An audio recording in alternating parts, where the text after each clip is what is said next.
പ്രതിഷേധവുമായി എത്തിയ UDF പഞ്ചായത്ത് അംഗങ്ങളെ അറസ്റ്റ് ചെയ്തതിൽ പത്തനംതിട്ട കൊടുമൺ ഗ്രാമപഞ്ചായത്ത് പരിധിയിൽ നാളെ ഹർത്താലാണ്. UDF ആണ് ഹർത്താലിന് ആഹ്വാനം ചെയ്തത്. മന്ത്രി വീണ ജോർജിന്റെ ഭർത്താവിന്റെ ഉടമസ്ഥതയിലുള്ള കെട്ടിടത്തിന് മുൻവശത്ത് റോഡ് അലൈൻമെന്റ് മാറ്റിയെന്നാണ് UDFന്റെ ആക്ഷേപം. അത് രാവിലെ പഞ്ചായത്ത് മെമ്പർമാരുടെയും മണ്ഡല കോൺഗ്രസ് കമ്മിറ്റിയുടെ നേതാക്കന്മാർ അത് തടഞ്ഞു. അവരെ പോലീസ് സ്റ്റേഷനിൽ അവരെ കൊണ്ടുപോയി. അവസാനം ഇപ്പോൾ പണി അവിടെ നിർത്തിയിട്ടിരിക്കുകയാണ്. റോഡിൻ്റെ വീതി കുറച്ച്, അല്ലെങ്കിൽ റോഡിന് ആളുകൾക്ക് നടക്കാൻ കഴിയുന്ന അതിൻ്റെ സ്ഥലം കുറച്ച് പണിയാൻ ഞങ്ങൾ അനുവദിക്കില്ല. എന്നാൽ കൊടുമണിൽ കോൺഗ്രസ് ഓഫീസ് പ്രവർത്തിക്കുന്ന കെട്ടിടം പുറമ്പോക്കിലാണെന്ന് വീണ ജോർജിന്റെ ഭർത്താവ് ജോർജ് ജോസഫ് ആരോപിക്കുന്നു. റോഡിന് ഏറ്റവും കൂടുതൽ വീതിയുള്ളത് എൻ്റെ ബിൽഡിങ്ങിൻ്റെ മുൻപിലാണ്. ആ ഏഴംകുളം കൈപ്പട്ട് റോഡിൽ 17 മീറ്റർ വീതി റോഡിന് അവിടെയുണ്ട്. 12 മീറ്ററിലാണ് കിഫ്ബി ഇപ്പോൾ റോഡ് ചെയ്തുകൊണ്ടിരിക്കുന്നത്. മറ്റൊരിടത്തും അത്രയും വീതിയില്ല. അവിടെ ഡ്രെയിനേജ് എവിടെ വെക്കണം എന്നുള്ളത് നമ്മളല്ല നിശ്ചയിക്കുന്നത്, PWD ആണ് നിശ്ചയിച്ചിട്ടുള്ളത്. ഞാൻ ഇപ്പോൾ ലാസ്റ്റിൽ മനസ്സിലാക്കുന്നത് അവർ എസ്റ്റിമേറ്റ് എടുത്തപ്പോൾ പോലും ട്രാൻസ്ഫോമർ മാറ്റുന്നതിനുള്ള പ്രൊവിഷൻ ഇട്ടിട്ടില്ല. അങ്ങനെ ഇരിക്കെ ആ റോഡ് പണിയിൽ ഡ്രെയിനേജ് മാറ്റുന്നതിന് ഞങ്ങൾ ഇടപെട്ടു എന്ന് പറഞ്ഞാൽ അത് ആർക്കും വിശ്വസിക്കാൻ പറ്റുകയില്ല. കാരണം ട്രാൻസ്ഫോമർ മാറ്റുന്നതിനുള്ള പ്രൊവിഷൻ അവർ തുടക്കത്തിലേ ഇട്ടിട്ടില്ല.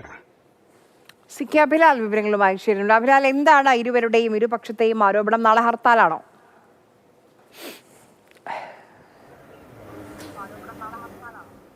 പത്തനംതിട്ട കൈപ്പട്ടൂർ ഏഴംകുളം പാതയിൽ കൊടുമണ്ണിലാണ് മന്ത്രി വീണ ജോർജിന്റെ ഭർത്താവ് ജോർജ് ജോസഫിന്റെ ഉടമസ്ഥതയിലുള്ള കെട്ടിടം. ഇവിടെ ഈ കെട്ടിടത്തിന്റെ മുൻവശത്ത് റോഡിലേക്ക് ഇറക്കി ഓട നിർമ്മിക്കുന്നു എന്നുള്ളതാണ് UDF പ്രവർത്തകരും അതോടൊപ്പം തന്നെ പഞ്ചായത്ത് പ്രസിഡന്റായ CPM ജില്ലാ കമ്മിറ്റി അംഗം KK ശ്രീധരനെ ഉയർത്തുന്ന ആക്ഷേപം. കഴിഞ്ഞ ദിവസങ്ങളിൽ സ്ഥലം MLA അടക്കമുള്ള ആളുകൾ വന്ന അലൈൻമെന്റ് പ്രകാരം നിർമ്മാണം തുടരാൻ നിർദ്ദേശം നൽകിയതിന് പിന്നാലെ ഇന്ന് അലൈൻമെന്റിൽ നിന്നും മാറ്റം വരുത്തി ഇന്ന് രാവിലെ ഓട നിർമ്മാണം റോഡിലേക്ക് ഇറക്കി സംഭവിച്ചു എന്നുള്ളതാണ് കോൺഗ്രസിന്റെ ആരോപണം. തുടർന്ന് പഞ്ചായത്ത് അംഗങ്ങളടക്കമുള്ളവർ ചേർന്ന് പണി നിർത്തിവെക്കാൻ ഇടപെടുകയായിരുന്നു. തുടർന്ന് അത്തരം പ്രതിഷേധം ഉയർത്തിയ ആളുകളെ പോലീസ് ഇടപെട്ട് കസ്റ്റഡിയിലെടുത്ത് പോലീസ് സ്റ്റേഷനിലേക്ക് മാറ്റുകയുണ്ടായി. റോഡ് നിർമ്മാണ പ്രവർത്തനങ്ങളിൽ രാഷ്ട്രീയ ഇടപെടൽ ആരോപിച്ചുകൊണ്ട് കോൺഗ്രസ് നാളെ ഗ്രാമപഞ്ചായത്ത് പരിധിയിൽ 12 മണിക്കൂർ ഹർത്താലിന് ആഹ്വാനം ചെയ്തിരിക്കുകയാണ്. അതേസമയം തനിക്കെതിരെ ഉയർന്നു വന്ന ആക്ഷേപങ്ങൾക്ക് പിന്നിൽ രാഷ്ട്രീയമാണ് എന്നുള്ളതാണ് വീണ ജോർജിന്റെ ഭർത്താവ് ജോർജ് ജോസഫ് വിശദീകരിക്കുന്നത്. മറ്റെവിടെയും ഇല്ലാത്ത തരത്തിലുള്ള വീതി, ഏറെക്കുറെ 17 മീറ്ററോളം വീതിയുള്ള പ്രദേശമാണ്.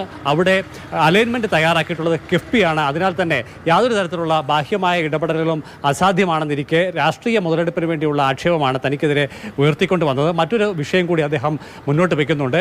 സ്ഥലത്തെ കോൺഗ്രസ് ഓഫീസ് പ്രവർത്തിക്കുന്ന കെട്ടിടം നിൽക്കുന്ന സ്ഥലം പുറമ്പോക്കിലാണെന്നും ഈ മേഖലയിലെ അടക്കം സ്ഥലം അളക്കണമെന്നാവശ്യപ്പെട്ടുകൊണ്ട് ഹൈക്കോടതിയെ സമീപിക്കുമെന്നും ജോർജ് ജോസഫ് വ്യക്തമാക്കിയിട്ടുണ്ട്. ശരി അഭി.